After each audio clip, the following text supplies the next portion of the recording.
Hello guys, അങ്ങനെ നമ്മൾ നമ്മുടെ പുതിയ കാർ എടുക്കാൻ വേണ്ടി പോവുകയാണ്. നമ്മൾ കാഞ്ഞിരപ്പള്ളി ബസ്സിൽ നമ്മൾ നേരെ കോന്നിയിലോട്ടാണ് പോകുന്നത്. കുഞ്ഞ് നോക്കുമോ ഞാൻ എന്നാ എടുക്കുവാണെന്ന്. ഇക്കാണെങ്കിൽ പനി പിടിച്ച് ഹോസ്പിറ്റലിൽ നിന്ന് നേരെ ഡിസ്ചാർജ് മേടിച്ചോടെ നമ്മൾ കാർ എടുക്കാനാണ് പൊയ്ക്കൊണ്ടിരിക്കുന്നത്. ബസ്സിലെ കാറ്റടി കൊണ്ട് കുഞ്ഞപ്പോഴേ ഉറങ്ങി. നമ്മളിപ്പോൾ കൊന്നമ്പുഴ വനത്തിൽ കൂടെ പൊയ്ക്കൊണ്ടിരിക്കുകയാണ്. എന്നിട്ട് നേരെ നമ്മൾ കോന്നിയിലോട്ടാണ് പോകുന്നത്. അവിടെ നമ്മുടെ ഷോറൂമിൽ പോയപ്പോൾ നമ്മുടെ വണ്ടി ഇതായി കിടപ്പുണ്ട് ഇവിടെ. അങ്ങനെ ഞങ്ങൾ വണ്ടിയൊക്കെ ഓപ്പൺ ചെയ്ത് നോക്കി. പിന്നെ അവരതിൻ്റെ ബുക്കും പേപ്പറും ഒക്കെ തരികയും പിന്നെ നമുക്ക് താക്കോല് കൈമാറുകയും ചെയ്തു. കുഞ്ഞതിൻ്റെ തുള്ളിച്ചാടി നടപ്പുണ്ട്. അമ്മ വണ്ടി കംഫർട്ടബിൾ ആണെന്നൊക്കെ കയറി നോക്കി. പിന്നെ നമ്മൾ സ്വീറ്റ്സൊക്കെ വാങ്ങി അവിടുത്തെ സ്റ്റാഫുകൾക്കെല്ലാം കൊടുത്തു.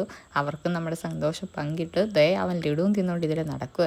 ഇക്കട വർഷങ്ങളായിട്ടുള്ള ആഗ്രഹം, അത് പൂവണിഞ്ഞ സന്തോഷം ആ ഫേസിൽ നിങ്ങൾക്ക് കാണാൻ ശ്രദ്ധിച്ചാൽ മതി. സന്തോഷം കൊണ്ട് പുള്ളിക്ക് ഇരിക്കാൻ വയ്യ എന്നുള്ള അവസ്ഥയിലായിരുന്നു. നമ്മൾ വണ്ടി പർച്ചേസ് ചെയ്ത കോന്നി ഇൻഡസ്ട്രിയിൽ നിന്നാണ്. അങ്ങനെ പിന്നെ നമ്മൾ അവിടുന്ന് വണ്ടി എടുത്തുകൊണ്ട് നേരെ കാഞ്ഞിരപ്പള്ളിയിലേക്ക് തിരിച്ചു പോവുകയാണ്. ഓക്കെ.